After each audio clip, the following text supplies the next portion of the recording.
ये 500 का नोट तो आपने देखा ही होगा और गूगल पे पर भी आपने 500 रुपये देखे होंगे।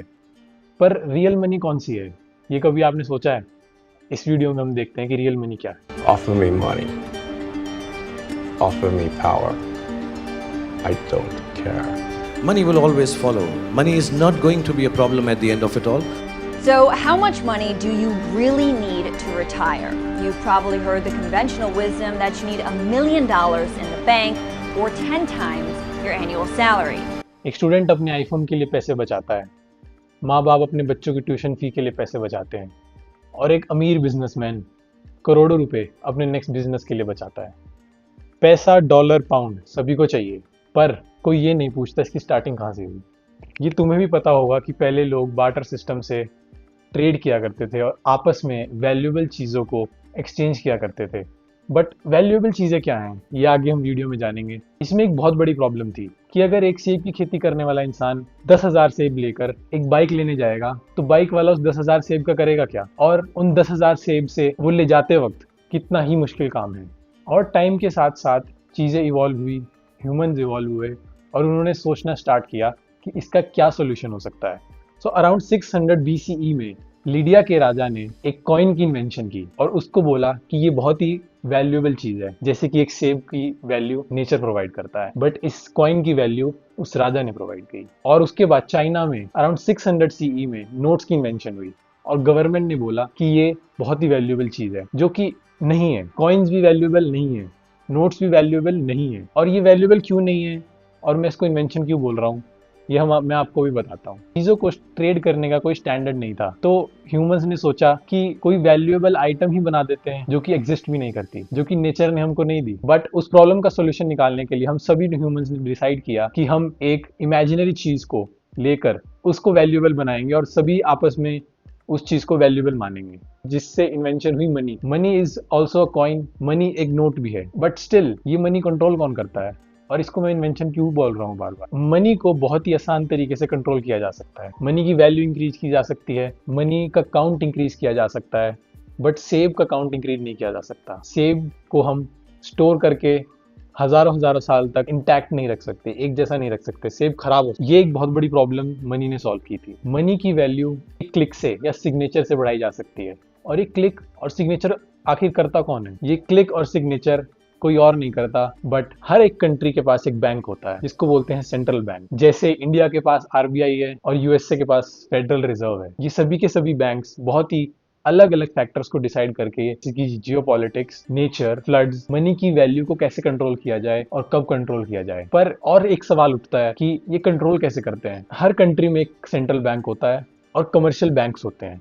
कमर्शियल बैंक्स वो होते हैं जिससे नॉर्मल सिटीजन अपने लिए लोन ले सकते हैं, और सेंट्रल बैंक कमर्शियल बैंक्स को लोन देता है। तो मनी कौन बनाता है? ये बहुत ही सिंपल चीज है कि money central bank plus commercial banks बनाते हैं। तो central banks and commercial banks मिलके मनी क्रिएट करते हैं। सेंट्रल बैंक्स के पास ये एक अथॉरिटी होती है कि वो प्रिंटेबल मनी, जैसे कि ये जो मैंने आपको पहले नोट दिखाया था, ये प्रिंट करती है। कमर्शियल बैंक्स ये मनी प्रिंट नहीं कर सकती।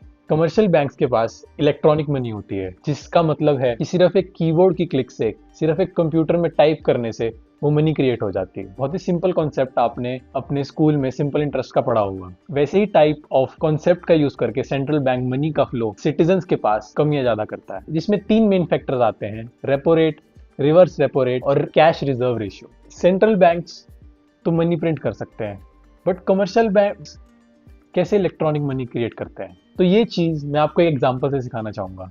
फॉर एग्जांपल, मेरा नाम रमेश है और रमेश के पास 10,000 रुपए। रमेश 10,000 रुपए लेकर एक कमर्शियल बैंक जैसे कि HDFC बैंक, एक्सिस बैंक, इनके पास जाता है और वो डिपॉजिट कर देता है। तो कमर्शियल बैंक्स उसमें से सिर्फ 10% रिजर्व रख के बाकी के 9,000 किसी और को लोन पर दे देते हैं। अब वो लोन पे देने के बाद रमेश ने तो अपने पैसे बैंक में जमा करा दिए थे, बट अब कोई और इंसान जिसका नाम सुरेश है, तो सुरेश 9,000 का लोन लेकर एक मोबाइल ले लेता है। तो वही 10,000, पहले 10,000 डिपॉजिट हुए, फिर 9,000 दोबारा डिपॉजिट हो गए, तो वो 10,000 के 19,000 बन गए। ऐसे ही मल्टीप्लाई हो होकर ये 10,000 फिगर से, एक एस्टिमेट से अराउंड 1 लाख बन जाते हैं। तो ये कमर्शियल बैंक्स ऐसे इलेक्ट्रॉनिक मनी डेट के तौर पे क्रिएट कर देते हैं। अभी भी मनी के कॉन्सेप्ट को लेके आपके अंदर एक थोड़ी सी डाउट होगा। मैं आपको इन कुछ फैक्ट से और क्लियर करता हूँ। इंडिया में अभी around estimate 38 lakh crore printable money है, जो कि ऐसी दिखती है। पर अभी तो मैंने बोला कि हर कंट्री में इलेक्ट्रॉनिक मनी भी होती है। इंडिया के पास around estimate 281 lakh crore of electronic money है। तो दोनों को सम करके मैं ये कह सकता हूँ कि इंडिया के पास 320 लाख करोड़ रुपीस हैं। मैं इसको ऐसे भी कह सकता हूँ कि 320 लाख करोड़ एप्पल्स हैं। बट 320 लाख करोड़ एप्पल को इंक्रीज डिक्रीज करना बहुत ही मुश्किल काम है। 320 लाख करोड़ एप्पल्स को प्रिजर्व करना भी बहुत मुश्किल काम है। इसीलिए मनी क्रिएट हुई। और मनी कोई रियल कॉन्सेप्ट नहीं है।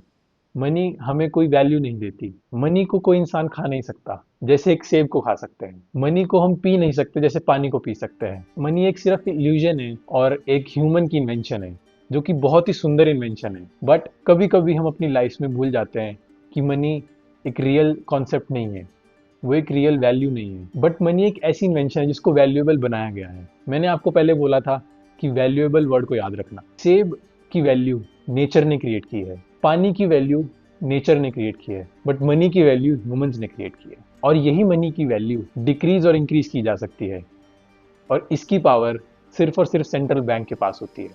और बहुत ही सारे कॉम्प्लेक्स फैक्टर्स होते हैं जिस पर मनी की वैल्यू डिपेंड करती है। जब भी कोई कंट्री का सेंट्रल बैंक बहुत मनी प्रिंट करता है तो उसकी वैल्यू कम हो जाती है। जैसे कि एक सेब की खेती करने वाले इंसान के लिए सेब की वैल्यू बहुत कम होती है। बट उस जगह पर जहां पर सेब की खेती होती भी नहीं है, उस जगह पर 100 लोगों के लिए एक सेब की वैल्यू भी बहुत ज्यादा होती है। मनी में कितनी वैल्यू है और नहीं है, ये तो मैं नहीं जानता। ये हर इंसान के लिए अलग अलग अलग फैक्टर्स पर डिपेंड करती है।